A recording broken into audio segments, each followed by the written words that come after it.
Bismillahirrahmanirrahim. Assalamualaikum warahmatullahi wabarakatuh.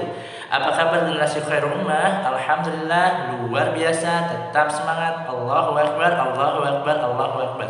Madarsun al-an, darsun al-an, Saqafatul Islam. Hari ini kita akan melanjutkan pelajaran kita. Dan sebelum kita mulai belajar, alangkah baiknya kita berdoa terlebih dahulu ya, agar Allah senantiasa berikan keberkahan ilmu kepada kita semua. Isti'dadan, ista'dadna, sikap berdoa, du'aan. A'udzu billahi minasyaitonir rajim. Bismillahirrahmanirrahim.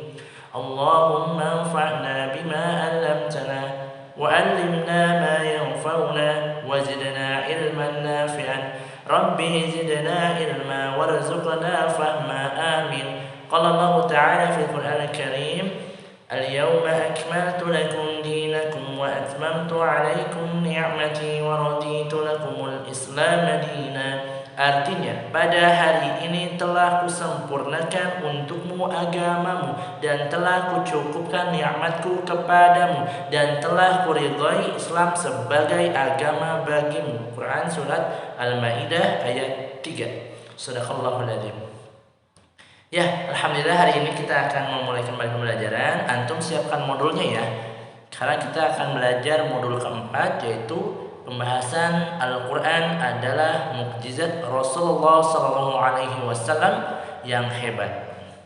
Silakan dibuka halaman 8 buku Saqafahnya ya, Saqafah Islamnya kelas 3. Di mana kita harus tahu bahwa Al-Quran adalah kitab Allah yang Allah turunkan kepada Nabi Muhammad, dan termasuk mukjizat yang sangat hebat yang Nabi Muhammad miliki. Dan sampai sekarang pada saat ini Al-Quran yang kita baca, yang kita hafal adalah warisan atau peninggalan dari Nabi Muhammad SAW sebagai petunjuk hidup kita, agar kita sebagai manusia tidak tersesat. Dalam Al-Quran dijelaskan bahwa sesungguhnya Al-Quran adalah benar-benar wahyu Allah yang diturunkan kepada Rasul yang mulia. Quran surat Al-Haqqah ayat 40. Jadi Al-Quran adalah kitab yang Allah turunkan kepada manusia yang paling mulia, yaitu Nabi kita, Nabi Muhammad SAW. Dalam Al-Quran juga disebutkan yang artinya keterangan-keterangan mukjizat dan kitab-kitab Allah, dan kami turunkan kepadamu Al-Quran agar kamu menerangkan kepada umat manusia apa yang telah diturunkan kepada mereka dan supaya mereka memikirkan. Quran surat An-Nahl ayat 44. Nah, di sini kita bisa tahu bahwa Nabi Muhammad Allah utus sebagai Rasul untuk siapa? Untuk berdakwah kepada seluruh umat manusia di dunia agar beribadah kepada Allah Subhanahu wa Ta'ala. Dan tadi dijelaskan dalam Al-Quran tadi bahwa Al-Quran adalah mukjizat Rasulullah. Setiap nabi punya mukjizat. Contohnya misalkan Nabi Sulaiman, mukjizatnya dia bisa berbicara dengan hewan. Kemudian juga ada Nabi Isa mukjizatnya bisa menghidupkan orang mati. Tetapi ada yang lebih hebat, yang lebih sempurna mukjizatnya, yaitu adalah mukjizat Nabi Muhammad SAW, yaitu Al-Quran. Karena Al-Quran ini adalah kitab terakhir yang diturunkan Allah sebagai petunjuk umat Islam, umat manusia agar tidak tersesat. Dan sampai saat ini ada yang kita hafalkan, yang kita baca, itu adalah kitab Al-Quran, mukjizat terbesar Rasulullah SAW.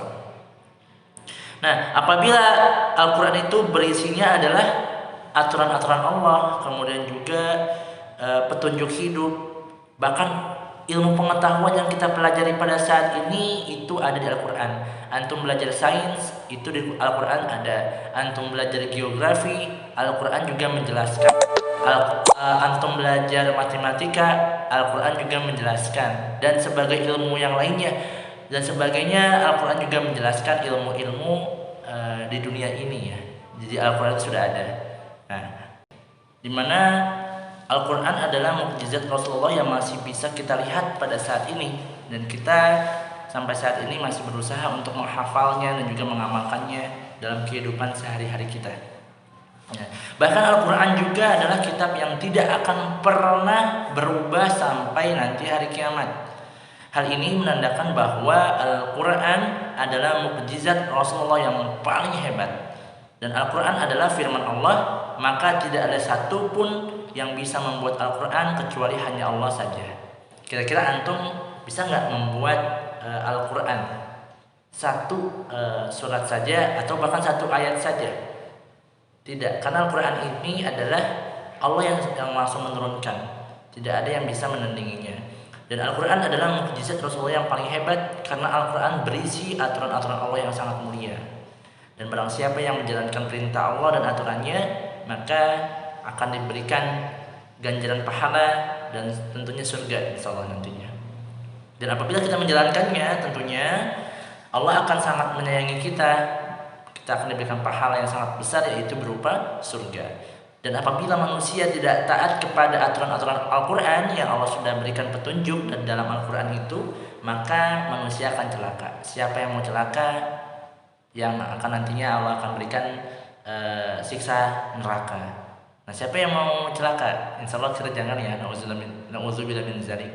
Kita senantiasa berusaha untuk taat dan beribadah kepada Allah, menjadi diri kita selalu menjadi sholih dan sholihah, berdoa kepada Allah agar kita selalu diampuni dosa-dosa kita, dan juga sebagai anak yang sholih dan sholihah kita harus taat kepada aturan-aturan Allah yang ada dalam Al-Quran. Jadi tidak hanya dihafal saja Al-Quran yang kita hafal setiap hari kita baca, tetapi senantiasa kita amalkan dalam kehidupan sehari-hari. Karena Al-Quran adalah mukjizat terbesar Rasul. Sebagai seorang muslim, kita harus membaca, menghafal, memahami, dan mengamalkannya sesuai dengan apa yang Rasulullah ajarkan. Oleh karena itu, apabila kita membaca dan menghafalnya, kita akan mendapatkan pahala dari Allah yang sangat berlipat ganda. Nah, apakah antum mau jadi orang yang terbaik? Siapa yang mau jadi orang yang terbaik yang mendapatkan surga Allah? Maka yuk kita sama-sama menghafal Al-Quran, membaca Al-Quran, dan mengamalkan Al-Quran. Dan Al-Quran adalah mukjizat Rasulullah yang terhebat. Maka jangan jauh dari Al-Quran. Senantiasa selalu dekat dengan Al-Quran dan selalu amalkan isi Al-Quran. Itu aja dari Ustaz. Kita akhiri dengan membaca doa ya. Isti'adadan ista'dadna, jika berdoa doaan astaghfirullahaladzim subhanakallahumma wa bihamdika asyhadu an la ilaha illa anta astaghfiruka wa atubu ilaik. Wassalamualaikum warahmatullahi wabarakatuh. Tugasnya hanya menyimak saja ya penjelasannya. Antum bisa baca kembali halaman 8 dan 9 bab 4 di modul Sakofa Islam. Apabila ada yang ingin ditanyakan, silakan bisa voice note ke Ustaz. Tugasnya hanya menyimak saja. Semangat semuanya. Wassalamualaikum warahmatullahi wabarakatuh. Dadah.